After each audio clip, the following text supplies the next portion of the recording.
Good morning बच्चों। आज हम आपके लिए एक और नई क्रिया लेके आए हैं, अधिकरण वाली क्रियाएं।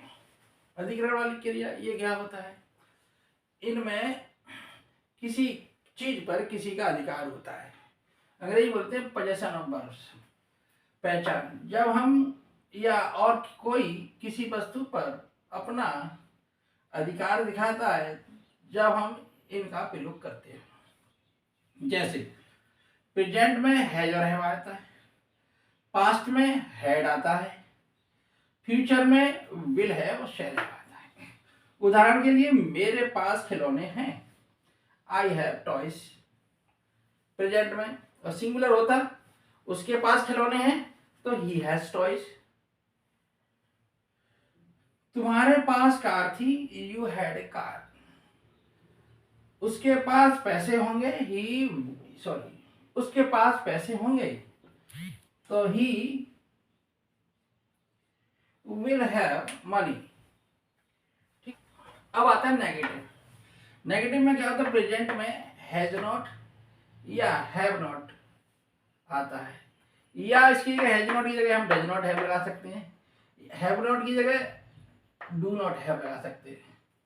जैसे उसके पास खिलौने नहीं है तो ही हैज नॉट टॉयज, या इसका दूसरा सेंटेंस बन सकता है he does not have toys. यहाँ आपने हमने हैज नॉट या डज नॉट हैव का प्रयोग, एक में हैज नॉट का कर दिया, एक में डज नॉट हैव का कर दिया। क्लियर? एक अगला उदाहरण, दूसरा उदाहरण इस प्रकार से है। लड़कों के पास पेन नहीं है तो the boys have not pens, ये वाला। दूसरा वाला यस को ला सकते हैं, the boys do not have pens. ठीक है। अगला उदाहरण देते हैं पास्ट टेंस का। पास्ट टेंस में हैड नॉट या डिड नॉट हैव का प्रयोग करेंगे। हैड नॉट या डिड नॉट हैव। तुम एक कार नहीं रखते थे या तुम्हारे पास एक कार नहीं थी, इस प्रकार से भी लिख सकते हैं। तो you had not a car या you did not have a car.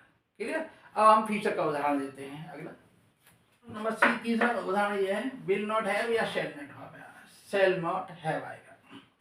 तो इनमें उसके पास एक शर्ट नहीं होगी तो he will not have A shirt.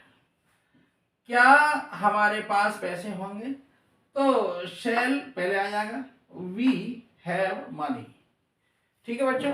और धीरे धीरे ही हम आपको इस खेलते खेलते या बिल्कुल धीरे धीरे आपको सारी चीज़ें आपको सिखा देंगे, ये हमारी गारंटी है।